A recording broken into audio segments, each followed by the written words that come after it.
First ನಾನು ಕಡಲೆ ಹಿಟ್ಟನ್ನ ಸಾನಿಸ್ಕೊಂಡಿದ್ನಿ. ಅದೊಂದು ವಿಡಿಯೋ ಕ್ಲಿಪ್ಪಿಂಗ್ ಮಿಸ್ ಆಗೈತಿ. ಕಡಲೆ ಹಿಟ್ಟು, ರುಚಿಗೆ ತಕ್ಕಷ್ಟು ಉಪ್ಪು, ಖಾರ ಮತ್ತು ಸ್ವಲ್ಪ ಅರಿಶಿಣ ಪುಡಿ ಇಷ್ಟನ್ನು ಹಾಕೊಂಡು ನಾನು ಮಿಕ್ಸ್ ಮಾಡ್ಕೊಳಕತ್ತೀನಿ.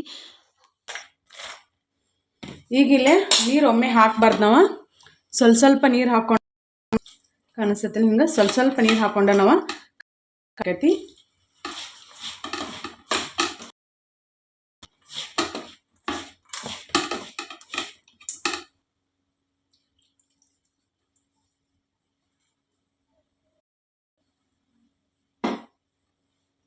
ಒಂದಿಟ್ಟು ಇಲ್ಲೇ ಜಾಗ ಹತ್ತೈತಿಲ್ಲ, ಹಾಗಾಗಿ ಒಲಿ ಮ್ಯಾಗ ಕಟ್ಟಿ ಮ್ಯಾಗ ಹಿಡೋದಕ್ಕೈತಿ. ಅಡ್ಜಸ್ಟ್ ಮಾಡಿ ನಾನು ನೋಡ್ರಿ. ನಾನು ಹಾಕಿದ್ದ ಹಿಟ್ಟು ಕಲರ್ ನೋಡ್ರಿ ಈಗ ಹೆಂಗೆ ಕಾಣಿಸಾಕತ್ತೈತಿ ನಿಮ್ಗೆ. ಕಲರ್ ಮಸ್ತ್ ಬಂದೈತಿ. ಎಲ್ಲನೂ ಅಷ್ಟು ಕಷ್ಟ ಬರಬ್ಬರಿ ಆಯ್ತು ನೋಡ್ರಿ. ನಾನು ಅಳತೆ ಪ್ರಕಾರ ಏನು ಹಾಕ್ಕೊಳಂಗಿಲ್ಲ.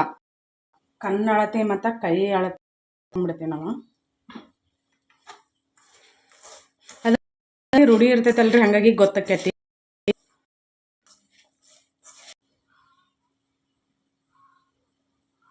ಫ್ರೈ ಮಾಡೋಕೆ ಎಷ್ಟು ಎಣ್ಣೆ ಬೇಕಲ್ಲ ಅಷ್ಟು ಎಣ್ಣೆನ ಹಾಕ್ಕೊಳ್ಳೋದು. ಈಗ ಎಣ್ಣೆ ಕಾಯಿಲದ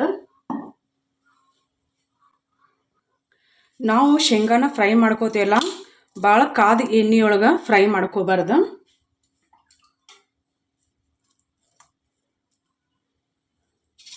ಯಾಕಂದ್ರೆ ಇವೇನಕ್ಕ ಅಂತಂದ್ರೆ ಮ್ಯಾಗ ಕಪ್ಪಾಗಿಬಿಡ್ತಾವ, ಒಳಗೆ ಚಲೋಂದಮ್ಗೆನ ಫ್ರೈ ಆಗಿರೋದಿಲ್ಲ. ಉರಿ ಪೂರ್ತಿ ಸಣ್ಣ ಇಟ್ಟೇನೆ ನಾನು.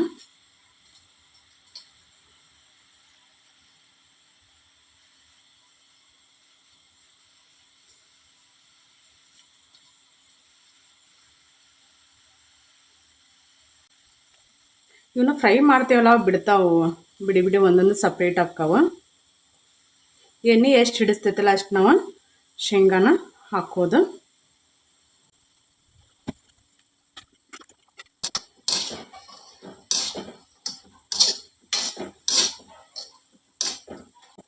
ಇದ ನಂತರ ನಾನು ಉರಿ ಒಂದಿಟ ಜಾಸ್ತಿ ಮಾಡೀನಿ.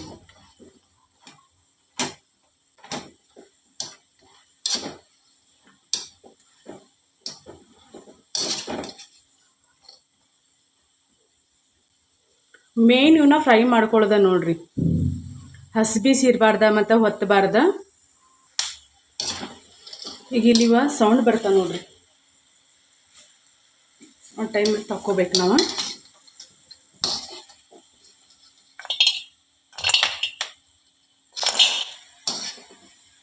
ಯಾಕಂದ್ರೆ ಎಣ್ಣೆ ಕಡಿಮೆ ಹಾಕೊಂಡಿರ್ತೀವಲ್ಲ, ಹಾಗಾಗಿ ಅದ್ರೊಳಗೆ ಇದನ್ನು ಮಾಡಿ ತಕ್ಕೊಳಕ್ಕೆ ಬರಂಗಿಲ್ಲ.